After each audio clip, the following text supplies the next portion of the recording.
ॐ अज्ञानातिमिरान्धस्य ज्ञानाञ्जनशलाकया चक्षुरुन्मीलितं येन तस्मै श्रीगुरवे नमः।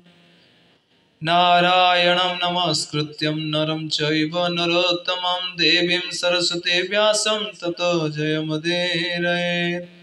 मूकं करोति वाचालं पङ्गुलङ्घयते गिरिं यत्कृपातमं वन्दे परमानन्दमाधवं श्रीगुरुदीनतारिणे।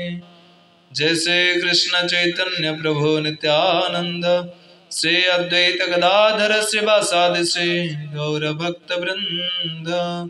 हरे कृष्ण कृष्ण कृष्ण हरे हरे, हरे राम राम राम हरे हरे। ओम नमो भगवते वासुदेवाय, ओम नमो भगवते वासुदेवाय, ओम नमो भगवते वासुदेवाय। अस्तु। हरे कृष्ण। आज आम्भे माने श्रवण करिबा श्रीमद् भागवतम, गीता एभली अनेक शास्त्रर टीकाकार श्रील विश्वनाथ चक्रवर्ती ठाकुरंकर जीवन चरित्र विषय श्रवण करिबा। श्रील विश्वनाथ चक्रवर्ती ठाकुर नदिया जिले रे राढ़ीय श्रेणी विप्रकूल आविर्भूत होते। से हरिवल्लभ नाम प्रसिद्ध थिले। रामभद्र और रघुनाथ नामक दुई बड़ भाई थिले। बाल्यकाल से देवग्राम रे व्याकरण पाठ शेष करी मुर्शिदाबाद जिलार सैयदाबाद ग्राम रे गुरुगृह रे रही भक्ति शास्त्र अध्ययन कले। से ही अध्ययन बेले ही से बिंदु, किरण और कणा ए तीनोटी ग्रंथ रचना करथिले। किछि दिन परे से घर छाड़ी वृंदावन आसीथिले। सेठार से विभिन्न ग्रंथ और टीका लिखिथिले। श्रीमान महाप्रभु और तांको अनुगत षडगोस्वामी अप्रकट परे श्रीनिवास आचार्य, श्री नरोत्तम ठाकुर और श्री श्यामानंद प्रभु यही तीन जनों द्वारा शुद्ध भक्ति धारा प्रवाहित होइतिला। श्रील नरोत्तम ठाकुर शिष्य परंपर श्रील विश्वनाथ चक्रवर्ती ठाकुर होती चतुर्थ अधस्तन आचार्य। श्री गंगा नारायण चक्रवर्ती श्रील नरोत्तम ठाकुर महाशय शिष्य थिले। से मुर्शिदाबाद जिला अंतर्गत बालुचर गंभिला रे रहउथिले। तांकर आदौ पुत्र नथिला। विष्णुप्रिया नामक केवल गोटे मात्र कन्या थिला। श्रील नरोत्तम ठाकुरंकर रामकृष्ण भट्टाचार्य नामक बारेन्द्र श्रेणी आउ जणे शिष्य मध्य थिले। यही रामकृष्ण भट्टाचार्य कनिष्ठ पुत्र नाम थिला कृष्णचरण, जहाँ को श्री गंगा नारायण दत्तपुत्र पोष्यपुत्र करथिले। राधारमण चक्रवर्ती श्रीकृष्ण चरण शिष्य थिले। श्री विश्वनाथ चक्रवर्ती ठाकुर श्री राधारमण शिष्य थिले। रास पंचाध्याय सारार्थ दर्शिनी टीकार प्रारंभ से एपरि लिखिछन्ति। श्री रामकृष्ण गंगा चरणाननत्वा गुरुर्नुरुर प्रेमणा श्रील नरोत्तमनाथं श्री गौरांग प्रभुं नौमि। इस श्लोक श्रीराम शब्द गुरुदेव श्री राधारमण को, कृष्ण शब्द परम गुरुदेव श्री कृष्ण चरण को, गंगा चरण शब्द परात्पर गुरुदेव श्री गंगा नारायण को, नरोत्तम शब्द परम परात्पर गुरुदेव श्री नरोत्तम ठाकुर को एवं नाथ शब्द श्रील नरोत्तम ठाकुर गुरुदेव श्री लोकनाथ गोस्वामी को बुझा जाए। यहपरि श्रील विश्वनाथ चक्रवर्ती ठाकुर श्रीमान महाप्रभु पर्यंत निजर गुरु परंपरा को प्रणाम करथिबा सूचित हुए। श्रीनिवास आचार्य कन्या नाम थिला हेमलता ठाकुराणी। से परम विदुषी और परम वैष्णवी थिले। से रूप कविराज नामक एक उदासीनी शिष्य को गौड़ीय समाज बाहर कर देथिले। से दिन ठारू उदासीन शिष्य से दिन ठारू से रूप कविराज गौड़ीय वैष्णव समाज अतिबाड़ी नाम कथित हेले। से गौड़ीय वैष्णव सिद्धांत विरुद्ध रे निजर एक नुआ मत स्थापन कले जे केवल मात्र त्यागी व्यक्ति ही आचार्य हो पारिबे। गृहस्थ व्यक्ति भक्तिर आचार्य हेबे नहीं। विधि मार्ग को संपूर्ण रूपे अनादर पूर्वक उच्छृंखलता वशतः केवल राग मार्गर प्रचार ही तांकर उद्देश्य थिला। श्रवण को और कीर्तन को छाड़ी केवल स्मरण द्वारा ही रागानुगा भक्ति संभव यह तांकर नुआ मत थिला। सौभाग्यवशतः श्रील विश्वनाथ चक्रवर्ती ठाकुर सेतिक बेले विद्यमान थिले एवं श्रीमद् भागवत तृतीय स्कंदर सारार्थ दर्शनी टीकार से यार प्रतिवाद कले। आचार्य वंशरे नित्यानंद प्रभुंक पुत्र वीरभद्र प्रभुंक शिष्य वंशरे तथा अद्वैताचार्य त्यक्त पुत्र मान वंशरे गृहस्थ होई गोस्वामी उपाधि देवा नेबा उचित नुहे। रूप कविराजंकर यह विचार को श्री चक्रवर्ती ठाकुर प्रतिवाद करथिले। से प्रमाण करथिले जे आचार्य वंशरे उत्पन्न हेबा योग्य अधस्तन गृहस्थ संतान माने मध्य आचार्य होई परिबे या असंगत नुहे। किंतु धन लोभरु और शिष्य लोभरु आचार्य वंशरे उत्पन्न अयोग्य संतान माने निज नाम सहित गोस्वामी शब्दर प्रयोग करिबा शाश्वत शास्त्र विरोधी एवं नितांत अवैध कार्य बोली से प्रमाणित करथिले। तेणु से श्रील विश्वनाथ चक्रवर्ती ठाकुर आचार्य कार्य करी मध्य निज नाम सहित गोस्वामी शब्द जोड़ी नाहंती। से आधुनिक विचारहीन अयोग्य आचार्य संतान मान को शिक्षा देवा पाई ही एपरि करिसंती। श्रील विश्वनाथ चक्रवर्ती ठाकुर अति वृद्ध अवस्था अधिकांश समय अर्ध बाह्य दशार और अंतर्दशार भजन विभोर रोथिले। सेतिक बेले जयपुर रे श्री गौड़ीय वैष्णव मानकर और स्वकीयवादी अन्यान्य वैष्णव मानक मध्य एक विवाद उपजिला। सेतेबेले द्वितीय जयसिंह जयपुर राजा थिले। विरुद्ध पक्षर वैष्णव माने राजा द्वितीय जयसिंह को एपरि बुझाइथिले जे गोविंद देवंक सहित श्रीमती राधिका पूजा शास्त्र सम्मत नुहे। कारण श्रीमद् भागवत और विष्णु पुराण श्रीमती राधिका नाम क्योंठी मध्य उल्लेख नहीं। श्रीमती राधिका वैदिक विधि अनुसार श्रीकृष्ण विवाहिता पत्नी नुहति। द्वितीय कथा गौड़ीय वैष्णव माने सांप्रदायिक वैष्णव नुहति। अनादि कालर चारोटी वैष्णव संप्रदाय चली आसुअछि यथा श्री ब्रह्म रुद्र और सनक।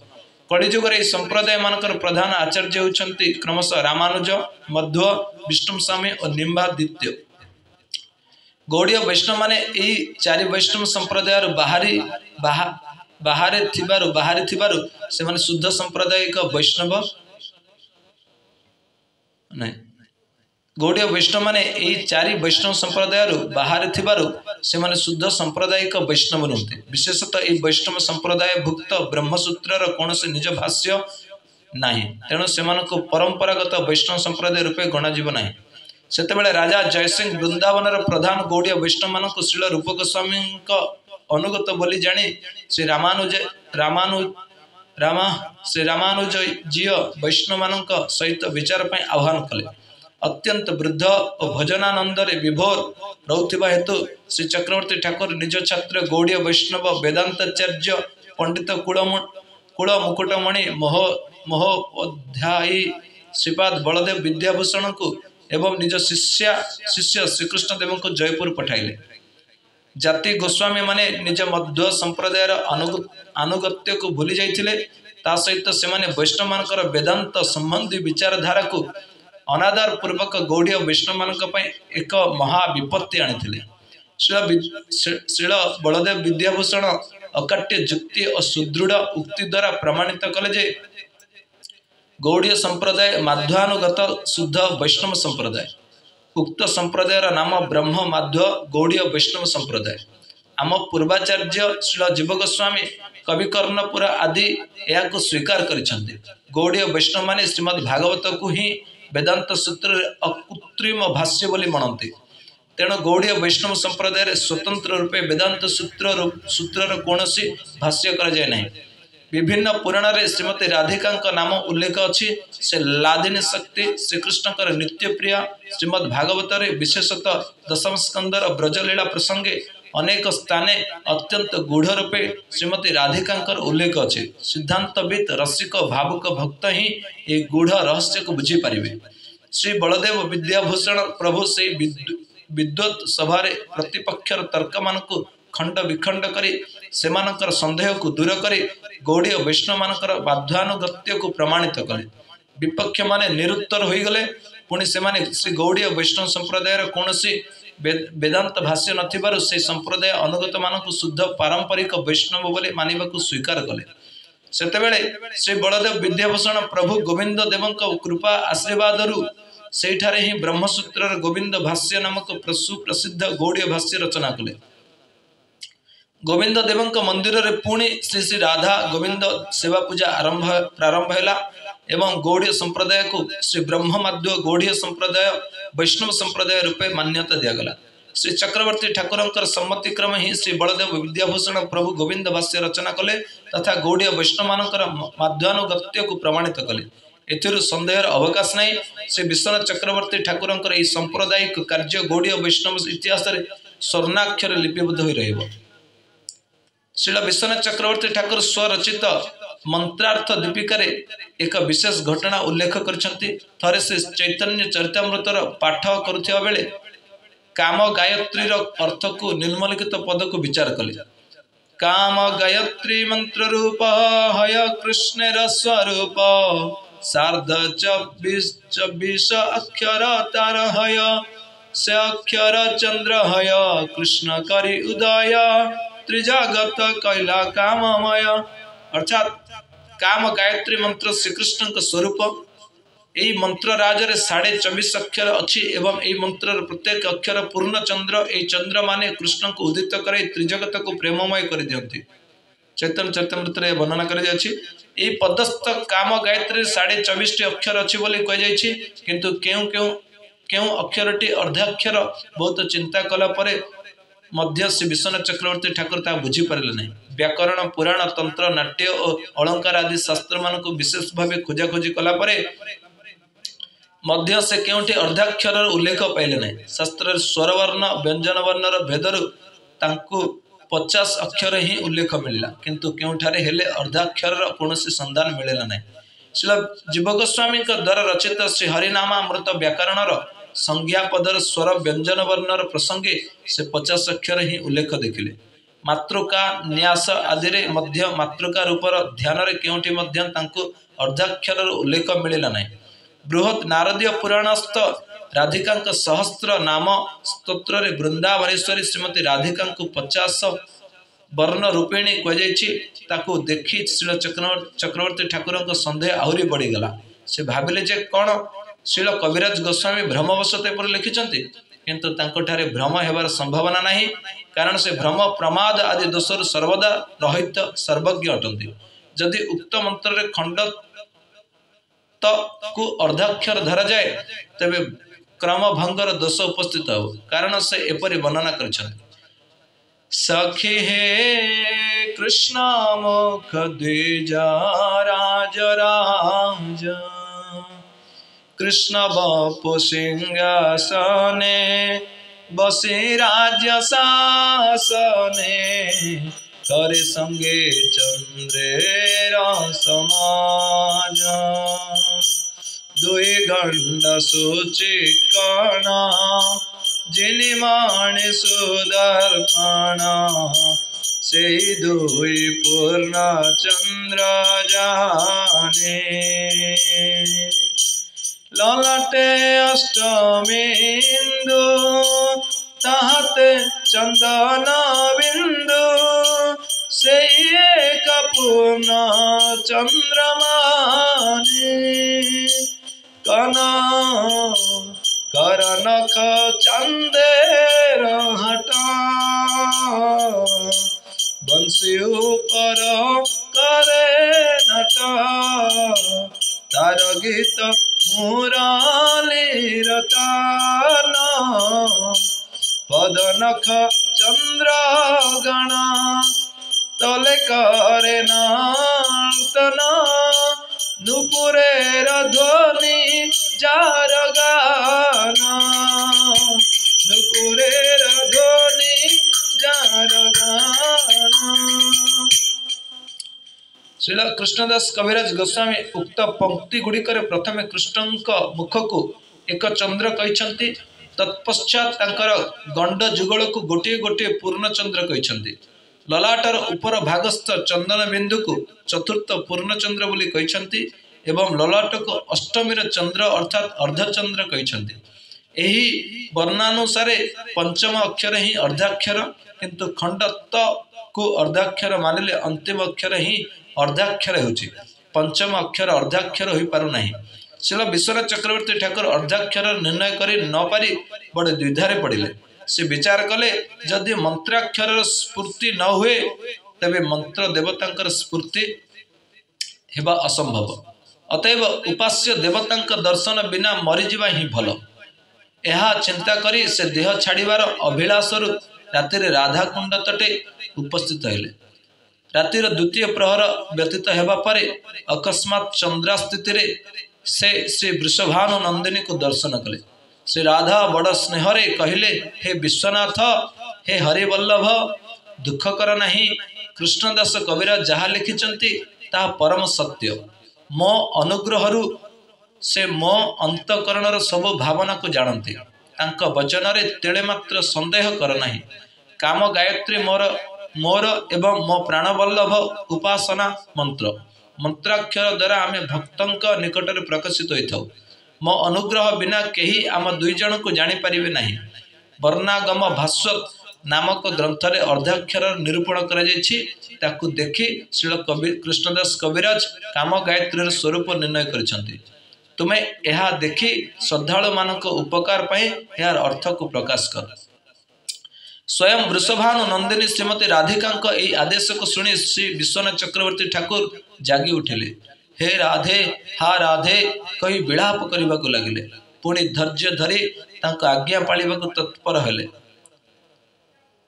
श्रीमती राधिका अर्धाक्षर निर्णय विषय जो इंगित करथिले से अनुसार उक्त मंत्र रे भी वीर पूर्व जो य अछि ताहा अर्धाक्षर, ताहा छड़ा अन्य सब अक्षर पूर्णाक्षर बा पूर्णचंद्र।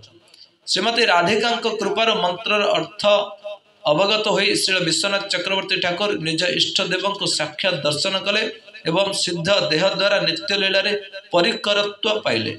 यापर से राधाकुंड तटरे श्री गोकुलानंद नामक श्री विग्रह को प्रतिष्ठा कले एवं सेठारे रही वृंदावनस्थ नित्य लीला मानकर माधुर्य आस्वादन पूर्वक श्रील कविकर्णपुर द्वारा रचित श्री आनंद वृंदावन चंपुर सुखवर्तिनी नामक टीका रचना कले।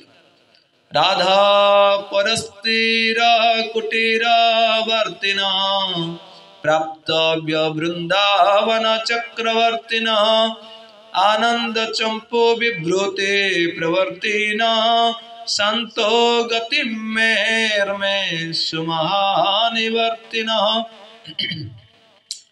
निजर परिणत बयस वृद्धावस्था श्री विश्वनाथ चक्रवर्ती ठाकुर अंतर्दशागत और अर्ध बाह्य दशागत भजन ही अधिकांश समय बिताउथिले।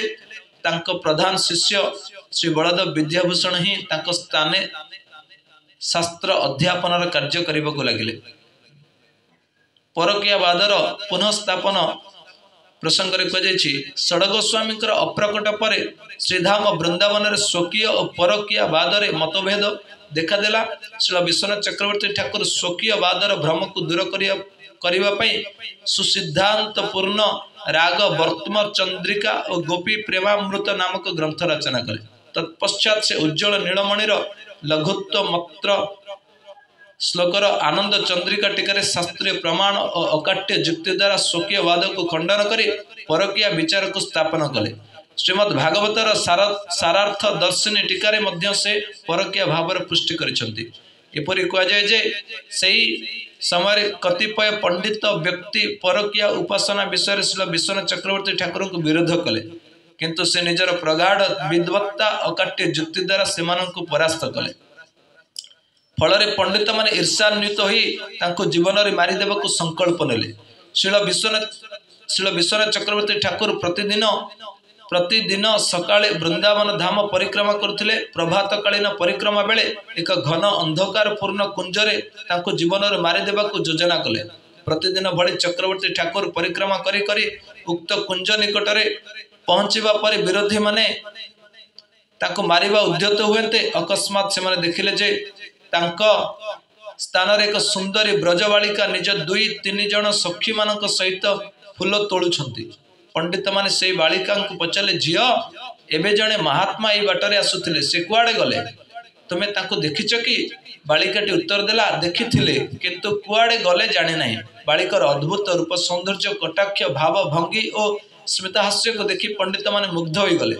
सेमानक मनरु सबु कलमश दूर हो गला एवं सेमानक हृदय तरली गला। पंडित माने बालिकाटी को तार परिचय पचारिबार बालिकाटी कहला मो स्वामिनी श्रीमती राधिकांकर सहचरी से एबे निज ससुरालय जाबटरे अछंती एवं फूल तोलिबा पई मते एठाकू पठाइछंती। एपरि कहू कहू बालिकाटी अंतर्धान हो गला एवं ता स्थान रे पंडित माने पुणी शिल चक्रवर्ती ठाकुर को देखिले। पंडित माने निजर भूल बुझी पारिले तांको चरण रे पड़ी क्षमा मागिले एवं ठाकुर सेमान को क्षमा करदेले। शिल विश्वनाथ चक्रवर्ती ठाकुर जीवन में एपरि अनेक आश्चर्यपूर्ण घटना शुणा जाए। एपरि कि से स्वकीय वाद को खंडन कर शुद्ध परकीय विचार को स्थापन करिसंती। तांकर एई कार्य गौड़ीय वैष्णव मानक पई बहुत महत्वपूर्ण। शिल विश्वनाथ चक्रवर्ती ठाकुर श्री गौड़ीय वैष्णव धर्म मर्यादा को रक्षा कर श्री वृंदावन में तार प्रभाव को जपरि विस्तार करिसंती ता विवेचना कले आश्चर्य लगे। तांकर एई असाधारण कार्य पई श्री गौड़ीय वैष्णव आचार्य माने गोटे श्लोक लिखिसंती विश्वस्य नाथ रूपासो भक्तिर्वर्त्मा प्रदर्शना भक्त चक्रे वर्ति तत्वात् चक्रवर्त्याख्यया भवत्। अर्थात भक्ति पथर प्रदर्शक होइथिबार से विश्वर नाथ अर्थात विश्वनाथ शुद्ध भक्त चक्र भक्त मंडली रे सर्वदा अवस्थान हेतु से चक्रवर्ती तेणु तांको नाम विश्वनाथ चक्रवर्ती होइछि। से पाखापाखि 1676 शताब्दे प्राय 100 वर्ष बयस माघी शुक्ला पंचमी तिथि अंतर्दशा अवस्था श्री वृंदावन रे अप्रकट होइथिले। इबे श्रीधाम वृंदावन गोकुलानंद मंदिर प्रांगण रे तांको समाधि पीठ विराजमान। से श्रील रूप गोस्वामी को पदांक अनुसरण पूर्वक विपुल अप्राकृत भक्ति शास्त्र को सृष्टि कर विश्व श्रीमन महाप्रभुंकर मन अभीष्ट को स्थापना करिसंती। ता सहित से रूपानुग विरुद्ध कुसिद्धांत मान को खंडन मध्य करिसंती। एई भावे गौड़ीय वैष्णव जगत रे से सर्वश्रेष्ठ आचार्य तथा प्रामाणिक महाजन रूपे सर्वत्र पूजित होउछंती। से एका धारा रे अप्राकृतिक अप्राकृत महादार्शनिक अप्राकृत कवि अप्राकृत रसिक भक्त रूपे विख्यात। कृष्णदास नामक जने वैष्णव पदकर्ता श्रील चक्रवर्ती ठाकुर द्वारा रचित माधुर्य कादम्बिनी पद्यानुवाद को उपसंहार लिखिछंती। माधुर्य कादम्बिनी ग्रंथ जगत कैल धन्य चक्रवर्ती मुखे वक्ता पानी श्री कृष्ण चैतन्य केह कहे न चक्रवर्ती श्री रूपेर अवतार कठिन जे तत्व सरल करते प्रचार ओहे गुण निधि श्री विश्वनाथ चक्रवर्ती कि जाने वे तुम्हारा गुण मोहि मूढ़ मते। अर्थात श्री विश्वनाथ चक्रवर्ती ठाकुर माधुर्य कादम्बिनी ग्रंथ समग्र जगत को धन्य करियछि। वस्तुतः श्री कृष्ण चैतन्य महाप्रभु ही ए ग्रंथ रे वक्ता से ही श्री चक्रवर्ती ठाकुर मुख द्वारा कहउछंती। कई वैष्णव कहती श्री चक्रवर्ती ठाकुर श्री रूप गोस्वामी अवतार से अत्यंत कठिन तत्व को सहज सरल रूपे वर्णिबारे परम प्रवीण। हे गुणनिधि हे दयार सागर श्री चक्रवर्ती ठाकुर मु अत्यंत मूढ़ व्यक्ति आपणक अप्राकृतिक गुणावली को मु किपरि जानि परिबि। आपण कृपा पूर्वक ताहाको मो हृदय स्फूर्त करांतु। आपणक श्रीचरण रे एतिकी प्रार्थना करू। गौड़ीय वैष्णव जगत रे श्री विश्वनाथ चक्रवर्ती ठाकुर भली आचार्य खूब कम आविर्भूत होइछंती जे बहु ग्रंथर लेखक। एबे मध्य साधारण वैष्णव समाज रे श्री चक्रवर्ती ठाकुर तीनोटी ग्रंथ संबंध रे एक प्रवाद सुप्रचलित। बिंदु किरण कणा तीन नए वैष्णव पना। से गौड़ीय वैष्णव भक्ति साहित्य भंडार अतुल संपद स्वरूप जो ग्रंथ टीका स्तव आदि रचना करछंती ताहार तालिका निम्न रे दिगला। ब्रजरीति चिंतामणि श्री चमत्कार चंद्रिका श्री प्रेम संपुट खंड काव्यम गीतावली सुबोधिनी अलंकार कौस्तुभ टीका आनंद चंद्रिका उज्जवल नीलमणि टीका श्री गोपाल तापनी टीका स्तवामृत लहरी धृत श्री गुरु तत्वाष्टकम मंत्रदातृ गुरुष्टकम परम गुरुरष्टकम परात्पर गुरुरष्टकम परम परात्पर गुरुरष्टकम श्री लोकनाथाष्टकम श्री सचिनंद नंदनाष्टकम श्री स्वरूप चरितामृतम श्री स्वप्न विलासामृतम श्री गोपाल देवाष्टकम, श्री मदन मोहनाष्टकम, श्री गोविंदाष्टकम, श्री गोपीनाथाष्टकम, श्री गोकुलानंदाष्टकम, स्वयं भगवताष्टकम, श्री राधा कुंडाष्टकम, जगन मोहनाष्टकम, अनुराग वल्लभी वृंदा हेव्यष्टिकम अष्टकम, श्री राधिका ध्यानामृतम, श्री रूप चिंतामणि, श्री नंदीश्वरष्टकम,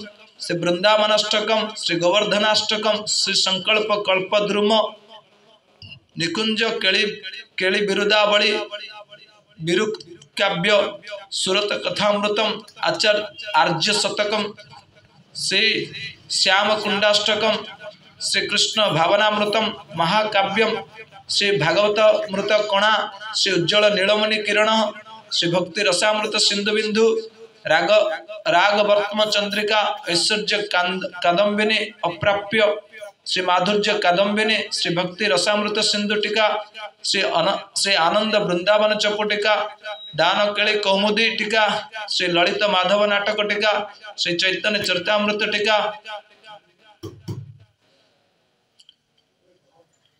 ब्रह्म संहिता टीका, श्रीमद भगवत गीता सारदर्शिनी टीका, श्रीमद भागवत सारदर्शिनी टीका। मोर पूर्ण विश्वास अच्छी भक्ति पिपासु रसिक भावुक ब्रजरस लोलुप रागानुग भक्तिर साधक मानक द्वारा ये उज्ज्वल नीलमणि किरण ग्रंथटी निश्चय आदृत एवं श्रद्धा व्यक्ति मैंने ग्रंथटी को पढ़ी श्री चैतन्य महाप्रभु प्रेमधन प्रवेशिका को अधिकार पाइबे। हरे कृष्ण। जय श्री प्रभुपाद, जय श्री गुरुदेव स्वामी की जय। श्री विश्वनाथ चक्रवर्ती ठाकुर महाशय की जय। अनंत कोटि वैष्णव भक्त वृंद की जय। जय श्री प्रभुपाद, जय श्री गुरुदेव स्वामी की जय। जनिताय गौर प्रेमानंदी। हरे हरे हरे कृष्ण।